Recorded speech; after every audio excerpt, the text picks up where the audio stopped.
আসসালামু আলাইকুম। আমার পেজে আমি একটা পোল দিছিলাম যেখানের মধ্যে আপনারা রেসপন্স করছেন আফটাব নিয়ে কথা বলতে। শুরুতে বলে রাখি, এটা কোনো বাই সেলের পোস্ট না, এটা জাস্ট টেকনিক্যাল অ্যানালাইসিস, যেখানে একটা স্ক্রিন রিডিং কিভাবে করতে হয় এবং একটা ধারণার জন্যই এই ভিডিওটা করা। আর যে পরিমাণ আসলে পেজে রেসপন্স দেখতেছি, এই ধরনের রেসপন্স আসলে আশানুরূপ না, মানে আমাকে উৎসাহিত করতেছে না যে আরও বেশি বেশি আমি সামনে এই ধরনের পোস্ট করি। যদি রেসপন্স ভালো পাই তাহলে ইনশাল্লাহ আরও ভালো আমিও রেসপন্স করব। আচ্ছা, কথা না বাড়িয়ে শুরু করি। আফতাব দেখেন, এপ্রিলে আমি মানে জানুয়ারি ফেব্রুয়ারির দিকে এগুলো বাদ দিলাম।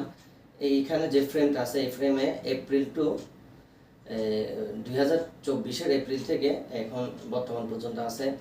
স্ক্রিনে দেখেন, এটা মানে 69 বা 70 রেট থেকে এটা যখন ফল করতেছিল, ফল করে এপ্রিল মাসে সে এই যে জোনের মধ্যে কিছুদিন স্টে করছিল। এটা ধরেন 42 থেকে ধরেন 46 বা 47 লেভেল। এখানে এপ্রিলতে এক মাস স্টে করছিল। স্টে করার পরে এখানে এরপরে এটা আপনার 42 পরবর্তীতে দেখেন 42 ব্রেকআউট করে এক প্রকার ফ্রি ফল করছে। এখন ফ্রি ফল করার পরে এটা মান্থলি সাপোর্ট ছিল 28 টাকা, মেবি 28 টাকা 29 টাকা এখানে। আচ্ছা, ফ্রি ফল করার পরে সে আপনার জুন থেকে জুলাই একটা স্টেবিলিটি পাওয়ার চেষ্টা করছে এবং আবার সে বাবল করছে। আচ্ছা, এই বাবলটার কারণটা বলি। যখন কোনো একটা জোনের মধ্যে ফ্রি ফল করে, এরপরে সাপোর্ট জোনে যখন সে একটা বেস তৈরি করে, সে কিন্তু আবার যখন মুভ অন করে, তখন ওই ঠিক যেভাবে ফ্রি ফল করছিল ওইভাবে একটা বাবল হয়। এটা প্রথমেই হয়ে যায়, পরবর্তীতে আর হয় না কেন।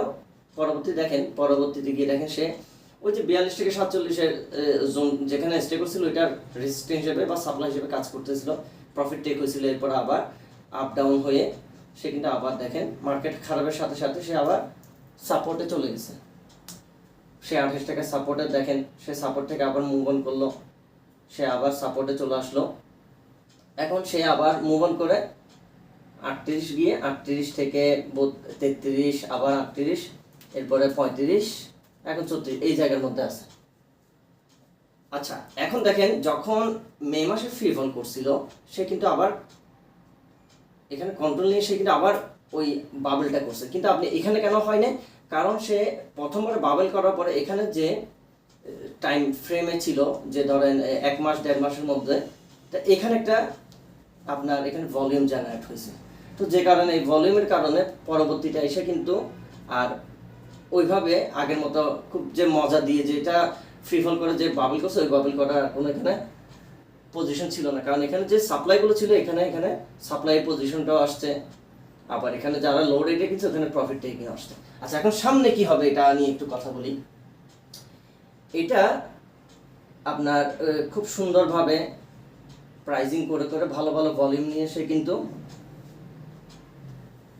একটা জায়গার মধ্যে স্টে করতেছে। এখন সে দেখবেন হয়তো এখানে এইখানে সাপোর্ট ছিল 32 লেভেল, আবার এখানে মনে হয় 33 লেভেল, 35 লেভেল।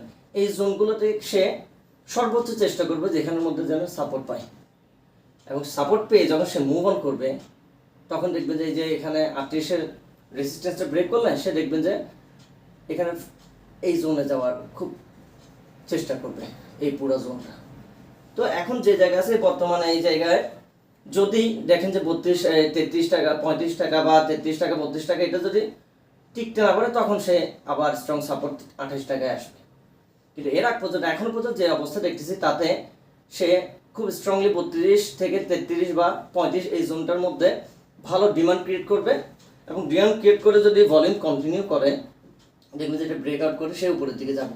যখন উপরের দিকে যাবে তখন কিন্তু মাস্ট ভলিউম কন্টিনিউ করতে হবে। যদি ভলিউম কন্টিনিউ করে, দেখবেন যে ইনশাল্লাহ সে উপরের এই যে সাপ্লাই জোনে যাবে। এখন এই সাপ্লাইয়ের পরবর্তীতে গিয়ে হয়তো আমরা পরে হিসাব করবো, আপাতত একটু কি হিসাব নিচের দিকে এটা আর উপরের দিকে দোনোটাই বলে দিলাম।